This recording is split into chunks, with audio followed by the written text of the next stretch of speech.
अरुण भाई, thank you so much for coming. मुझे पता है आप स्पेशली आज हमसे मिलने के लिए नोएडा से आए हैं और आपसे दोबारा मिलके बहुत अच्छा लग रहा है। Likewise, Supreet, my pleasure. बहुत लोगों की बहुत स्टोरीज लोगों तक नहीं पहुंचती। सिमिलरली आप भी बहुत ज़्यादा बात नहीं करते थे अपनी सक्सेस स्टोरी की, आपने आज तक नहीं की। I think this is the first time you coming on air on the camera and you'll be discussing about your story। तो ये रीज़न क्या है कि आज तक आप बाहर नहीं आए? नहीं मतलब ऐसा सच कोई पर्टिकुलर रीज़न नहीं है, बट फोकस यही था कि काम कर रहे हैं और काम करते रहें, जो सोच रहे हैं पहले वहाँ तक पहुँच जाएं। क्योंकि अभी भी जो विज़न है शायद वहाँ तक जर्नी पूरी हुई नहीं है। We are still on the way. क्या है वो विजन? विजन यही है कि मल्टीपल जोग्राफीज़ में अपने और बिजनेस को एक्सपेंड करना, अपने टीम साइज़ को बड़ा करना, इंडिया में अपनी कैपेबिलिटीज़ को और डेवलप करना, ताकि एक ऐसा प्लेटफॉर्म क्रिएट कर सकें कि लोगों को हेल्प मिल पाए, because we are in the recruitment business, so we are a recruitment solution provider company. तो आपको पता है कि जब किसी को भी हम लोग जॉब प्रोवाइड करवाते हैं तो that's matters to them, specially जब भी वो फ्रेशर्स हैं या अपनी एजुकेशन ख़त्म कर कर आ रहे हैं, तो पूरी फैमिली की जो एक्सपेक्टेशंस होती हैं वो बच्चे से या वो कैंडिडेट से, वो बहुत ज़्यादा होती हैं। तो तो हमारा रोल कहीं ना कहीं बहुत रिस्पॉन्सिबिलिटी वाला भी हो जाता है। तो यही एक सोच है कि ऐसा प्लेटफॉर्म क्रिएट कर पाएँ कि ज़्यादा से ज़्यादा लोगों को हेल्प करें to achieve their dream and their goals. तो जब वो अपने ड्रीम अचीव करेंगे तो पैरेलली हम भी अपना गोल को अचीव करते जाएंगे साथ के साथ। As you mention that you are into the recruitment business, थोड़ा सा हम जानना चाहेंगे आपका एग्जैक्टली क्या बिजनेस है, क्योंकि रिक्रूटमेंट में भी there are multiple channels, multiple platforms. तो एग्जैक्ट आप क्या क्या करते हैं? ओके, सो हम लोग सुप्रीत आईटी रिक्रूटमेंट करते हैं and we are doing this in India, in US, UK, Canada, और अभी रिसेंटली हमने मिडिल ईस्ट भी शुरू किया है। आईटी के साथ साथ हमने एक और अपना वर्टिकल हेल्थ रिक्रूटमेंट अभी स्टार्ट किया है। मुझे बहुत ज़रूरत पड़ेगी। बिल्कुल। तो हम लोग परमानेंट हायरिंग करते हैं इन 4-5 कंट्रीज़ के लिए। So now, as of now, we are not sending anyone from India to abroad, but yes, that is also something which is in the pipeline, and that is one of the reason that we have signed the agreement with NSDCI, which is National Skill Development Corporation of India. It's come under the Skill and Development Ministry of India. So now we are the certified training partner for them, so that we are going to train resources in India, and then we are going to market those resources in other geographies. This is very new thing, not many people must be knowing about this. थोड़ा NSDC के बारे में हल्का सा if we can get to know, and skill development के ऊपर, so what is exactly happening? So I think, look, this is the vision of PM Modi. He understands the strength of our country, and we have manpower and we have the young manpower. So now what is his vision is that we are marketing ourselves to the other countries, that आपको किस भी तरीके का resource चाहिए, whether it is skilled or unskilled, you come to us. We are going to provide you that manpower. Okay. Yes. So जब यहाँ से लोग बाहर जाएंगे जॉब करने, तो अगेन उनका सोर्स ऑफ इनकम जनरेट हो रहा है, वो पैसा वापस इंडिया में लेके आएंगे। तो आई वुड से आप एक तरीके से उनके लिए जॉब अपॉर्चुनिटीज़ भी क्रिएट कर रहे हो, एंड देन बाकी कंट्रीज़ को भी काफ़ी बेनिफिट मिल रहा है because of our man power, we could say this. पर अगर इंडिया से जैसे लोग बाहर जाते हैं तो आपको नहीं लगता कि ब्रेन ड्रेन भी रहता है, ब्रेन ड्रेन भी होता है? अब वो डिपेंड करता है person to person. Okay. It depends, approach कैसी है, right? If somebody is going with a vision and he is very clear about his thought, about his target, तो I don't think कि ज़्यादा challenges। बट इंडिया से आपको लगता नहीं कि बहुत ज़्यादा जो टैलेंट है बाहर चले जाता है तो इंडिया को नुकसान होता है उससे? मैं ऐसा नहीं बोलूँगा कि नुकसान होता है उससे। अगेन अगर आप अभी रिसेंट ग्राफ्स देखोगे कि जो इनवर्ड रेमिटेंस हुई है डॉलर्स की, तो इंडिया ने टॉप किया है। तो वो हम सब इंडियंस ही हैं जो बाहर जाके पैसा कमा रहे हैं और वापस अपनी कंट्री में भेज रहे हैं। So we are somewhere this pool is supporting the economy of India as well, right? Plus क्योंकि हमारा population बेस ही इतना बड़ा है, हमारी population ही अभी इतनी ज़्यादा है कि कमी तो नहीं हो रही है अभी इंडिया के अंदर. मतलब this is my thought process. And plus because बहुत सारी सर्विस इंडस्ट्रीज कंपनीज अगर हम लोग बात कर लें, उन्होंने अपने बेस इंडिया में बनाए हुए हैं, right? And these guys are getting good resources within the country as well. और फिर उन्हीं रिसोर्सेज को जब वो ट्रेंड हो जाती हैं, they start giving opportunity on site कि ठीक है, अब आप समझ चुके हो हम किस तरीके से काम कर रहे हैं, अब आप ऑन साइट आ जाओ, अब इसको और आप कितना एनहेंस कर सकते हो, कहाँ पर आप इस प्रोसेस में कितना वैल्यू एडिशन आप कर सकते हो, आप आ जाओ. This is how the opportunities are giving to them, right? तो वहाँ जाके फिर वो वापस से और अपॉर्चुनिटी क्रिएट करते हैं जो लोग इंडिया में बैठे हुए हैं. तो ये आपने पॉइंट बिल्कुल सही बताया कि वो अपॉर्चुनिटी क्रिएट होती है, फॉरेक्स भी आता है, एंड वो इंडिया को ओवरऑल हेल्प होती है. एंड इनफैक्ट अभी कोई रिवर्स ट्रेंड भी आजकल बहुत चल रहा है. Lot of people are coming back to India as well. ये भी आप देख रहे होंगे.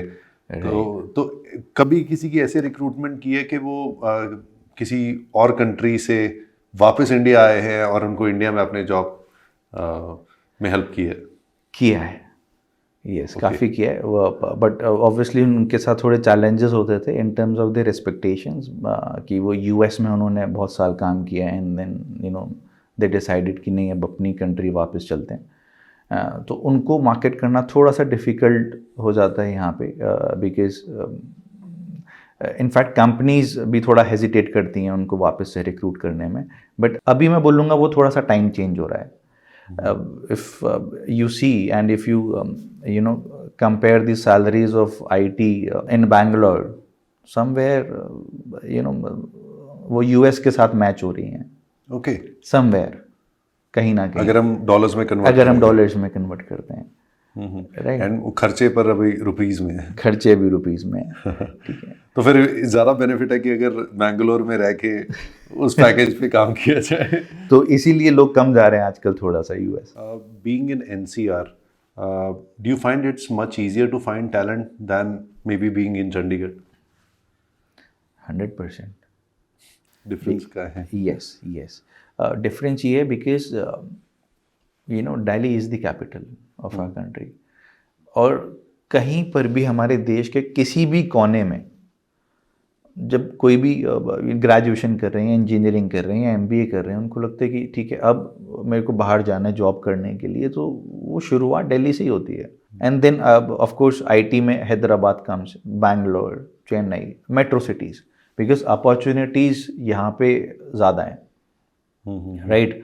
कंपटीशन ज़्यादा है, इसलिए अपॉर्चुनिटीज़ भी ज़्यादा मिलती हैं लोगों को. हालांकि ऐसा नहीं है कि चंडीगढ़ जैसे शहर में अपॉर्चुनिटीज़ नहीं है, यहाँ पर भी बहुत अच्छी कंपनीज हैं. मोहाली में भी इन्फोसिस है, आपने देखा ही है. बट अगेन येस, लिमिटेशंस हैं जो कि आई एम श्योर कुछ टाइम बाद ये लिमिटेशंस भी ख़त्म हो जाएंगी और हम लोग बोलेंगे कि चंडीगढ़ में भी अच्छा खासा पूल अवेलेबल है. वो लिमिटेशंस के बारे में थोड़ी डिस्कशन करनी ज़रूरी है. लिमिटेशन एक्सपोजर की कमी है. एक्सपोजर की कमी है, मैं बोलूँगा. और exposure, I think from my experience I can say it, exposure plays the major role in any person's life. क्या डिफरेंस आपको लगा एक्सपोजर में जब आप ऐसे मूव करते गए? बहुत लगा और बहुत लर्निंग हुई. ये जब जैसे ही एक्सपोजर चेंज होता गया तो समझ में आता गया कि यार हम जो पीछे कर रहे थे वो इनफ नहीं था. Okay. Yes. So, being a founder, you have a clear vision. अगर जैसे आपकी विजन में कितनी बार आपको डिविएशंस लानी पड़ी है आज तक? मैं डिविएशन नहीं बोलूँगा कि बट येस, चैलेंजेस ज़रूर आते हैं, बिकॉज एक विजन को के लिए थॉट देना एंड देन उस थॉट को एग्जीक्यूट करना ऑन ग्राउंड, वो बहुत डिफरेंस है. मतलब जब हम किसी भी चीज़ को इम्प्लीमेंटेशन वाली स्टेज में ले जाते हैं तो yes challenges are there. I am sure आपने भी ये वाली सिचुएशन बहुत बार फेस करी होंगी। जी। बट यस एक चीज़ है, लेकिन अगर हम लोग बहुत क्लियर हैं अपने विजन को लेके and we are confident, we know what we are doing it, तो आपके ना रास्ते बनने शुरू हो जाते हैं अपने आप ही। So most important thing what I feel is being a founder, you have to be disciplined, number one. All right, that is the number one rule. Number two, consistency. आज नहीं हुआ ये कल होएगा, कल नहीं होएगा ये फिर परसों होएगा, लगे रहो आप, होएगा जरूर, लगे रहो मुन्ना भाई। हाँ, लगे रहो मुन्ना भाई। And another thing is your hard work. मतलब ये कॉम्बिनेशन है, सिंपल चीज़ें ही हैं लेकिन फॉलो नहीं कर पाते हैं लोग। ये रीज़न क्या होता है कि जो ये हम नहीं फॉलो करते, मैक्सिमम लोग नहीं कर पाते? शायद ना मुझे ऐसा लग रहा है कि आजकल ना जनरेशन में एक्सपेक्टेशंस का लेवल बहुत हाई हो गया है। जैसे उनको इमीडिएट रिजल्ट चाहिए। अभी आप देखो टेक्नोलॉजी कितनी चेंज हो गई है हमारे टाइम से और अभी भी, मतलब हम भी इसी जनरेशन के, क्योंकि बहुत ज़्यादा गैप नहीं है, बट देन अगेन चेंज तो है। जैसे हम जनरल बात करें कि हम जब भी जाते हैं तो हर किसी का होता है कि प्लेसमेंट हो जाए या फिर नौकरी लग जाए, बट हर एक कॉलेज या हर एक इंसान की आपके हिसाब से जॉब उन्हें नहीं मिल पाती या उनका एटीट्यूड सही नहीं होता? मतलब what is the main reason behind it? I think skill is one of the challenge. Opportunities की कमी नहीं है। तो ये जो एजुकेशन, जो पढ़ाई कराई जाती है और जो इंडस्ट्री डिमांड करी है, उसमें गैप रहता है? देखिए आजकल ना कंपनीज ने क्या शुरू किया है, कॉम्बिनेशंस हायर करने शुरू किए हैं ताकि एक ही रिसोर्स के साथ वो मल्टीपल टेक्नोलॉजीज़ पे काम करवा सकें। ओके। इसी तरीके से आपने देखा होगा कि आजकल ना एडटेक में बहुत सारे सर्टिफिकेशन कोर्सेज हैं, है ना, जिससे कैंडिडेट्स अपने आप को अपग्रेड करते हैं and then they are getting the opportunity. So ये बहुत इम्पॉर्टेंट है कैंडिडेट को समझना कि वो कहाँ पर लैक कर रहे हैं और एक्चुअल में मार्केट में रिक्वायरमेंट क्या है, नीड क्या है। So they need to prepare themself according to the actual need of the market. जो आज चल रहा है ज़रूरी नहीं कि 2 साल बाद भी चलेगा। 2 साल बाद भी चलेगा। तो ये एक रेगुलर साइकिल चल रही है अभी, पढ़ते रहना चाहिए। एग्जैक्टली। अब आप देखो ना, रोज़ रोज़ नई नई टेक्नोलॉजी आ रही है मार्केट में, और एक टेक्नोलॉजी या एक कोई प्लेटफॉर्म बहुत ज़्यादा लंबे टाइम तक नहीं सस्टेन कर रहा है, लोग शिफ्ट कर रहे हैं। As you know, the theme of this podcast is inspire me. तो आपकी स्टोरी वैसे ही बहुत इंस्पायरिंग है, आप एक बहुत इंस्पायरिंग पर्सनालिटी हो। एक inspire me mantra for everyone who want to get placed और even in companies who are growing companies and grow in life, become a CEO of a company या कंपनी के प्रेसिडेंट, वाइस प्रेसिडेंट बनना चाहते हैं, और वो लोग भी जो HR या HR रिक्रूटिंग में एक बहुत बड़ा करियर बनाना चाहते हैं। तो कोई एक इंस्पायर मी मंत्रा आपका? लोग, मैं यही बोलूँगा कि अपॉर्चुनिटीज़ की कहीं पर भी कमी नहीं है ग्लोबली। एवरी एम्प्लॉयर और every company, whether it's a 100, 500 Fortune company or it's the startup, they need, right? So opportunity बहुत है, yes, but then मैंने शुरू में बोला था आपको that the discipline, the consistency, the hard work, and यहाँ पे एक skill set, what is the actual need of the market according to their background and their profession, वो बहुत इम्पॉर्टेंट है। तो अगर हमने उसको कवर कर लिया वो सारे पैरामीटर्स को, so there is no look back. मतलब ये बेसिक्स ही हैं, ये बेसिक्स ही हैं, कोई रॉकेट साइंस नहीं है। मतलब मैं तो ये बोलता हूँ कि हम जो बिजनेस भी कर रहे हैं कोई रॉकेट साइंस थोड़ी है, हम जैसे 500 लोग कर रहे हैं, है ना, लेकिन हम उसको कितनी अच्छी तरीके से कर पा रहे हैं, that makes you different than the rest. Yes, that's matter. तो नॉर्मली क्या होता है कि हम बड़ी चीज़ें पहले कर लेते हैं, छोटी चीज़ें भूल जाते हैं। छोटी चीज़ों को ध्यान में रखना है, ताकि आगे जाके जब हम लोग बड़ी चीज़ें करने लगें तो लैक ना करें. अपने प्रोसेसेस सिस्टम्स पे काम करें. Yes yes. अरुण भाई, thank you so much for coming. Thank you for inviting me. मज़ा आ गया आपके साथ बात करके, आपके शहर आके चंडीगढ़ में. It's a pleasure having you here. Same here, likewise. Thank you. Thank you.